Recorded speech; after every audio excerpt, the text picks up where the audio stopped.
In this video, we can solve the digital electronics, that is digital circuits, in the previous GATE exam papers. Okay, these are some of the problems that are asked in the previous GATE questions. Okay, these are very important. We can see some of the examples in the digital circuits. In the D last video, we saw about the basics of the digital circuits and some of the logic functions also. So in this, we can solve some of the problems, objective questions that are asked in the previous GATE exams. Okay, see the first question. The logic expression y is equal to a plus a bar b is equivalent to, the four options are y is equal to ab, y is equal to a bar b, y is equal to a bar plus b, and y is equal to a plus b. Y is equal to a bar b plus a. From distributive property, we know that x plus y z is equal to x plus y into x plus z. Okay, x plus y into x plus z. Okay, then y is equal to a plus a bar into a plus b is equal to a plus b. Okay, so the answer is y is equal to a plus b by using distributive property. Okay, we can see the next question.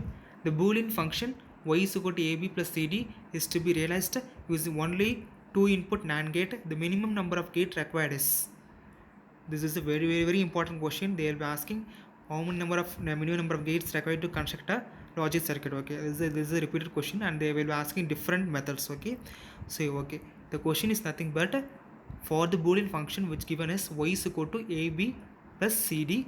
Okay, it is to be realized in two input NAND gate. We need to know that this should be realized only using two input NAND gate. Okay, the minimum number of gate required is they asking. So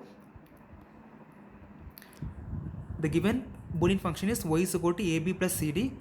Okay, so the three NAND gates are given. Actually, AB is applied to the given to the one NAND gate, which is AB bar. CD is given to the another NAND gate, CD bar. Then AB bar, CD bar given to two input NAND gate to the another NAND gate, which the output is y is equal to AB bar dot CD bar whole bar. Okay, then it as per De Morgan's law, then it becomes y is equal to AB plus CD. So two level SOP expression can be implemented with the two level NAND circuit. So the number of NAND gate required is nothing but 3. So option B, 3 is correct. Okay, we can see the next problem. Minimum number of two input NAND gate required to implement the function f is equal to x bar plus y bar into z plus w is option A, 3, 4, 5, 6. Okay, first of all, we must take the given Boolean function f is equal to x bar plus y bar into z plus w. Then we just multiplying the equation, we get x bar y bar z plus x y bar whole bar into w. Okay, here they ask you to implement using two input NAND gates. Okay, they are asking to implement only using two input NAND gate. First of all, we take x and y as input to the NAND gate. Actually, this is a NAND gate, not AND gate. This is a NAND gate. Okay, xy is the input is into the NAND gate. The output will be xy bar.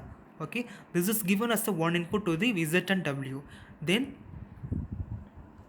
we know that xy bar is z we obtain, and then x y bar w we obtained. Okay, then we apply to the NAND gate. It becomes x bar y bar plus x y bar w. Okay, so the number of NAND gate required here is nothing but, we from the logic function we are able to see that number of NAND gate required is 4.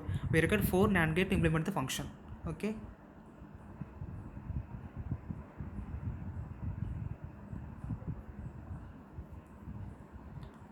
the output of logic gate in the figure is 0, 1, a bar is a.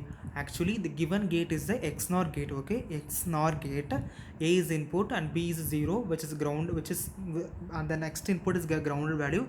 So the given XNOR with the one input connected to ground, that is B is equal to 0. Okay, that is B is equal to 0, A is 1. Okay, they are asking what will be the output of the given function, given logic gate. Okay, we know the truth table of XNOR gate. Okay, XOR gate is nothing but 0, 1, 1, 0. XNOR is nothing but 1, 0, 0, 1. When both the inputs are same, the output will be 1. Okay, here one input is 1 and other input is 0, so the output definitely will become 0.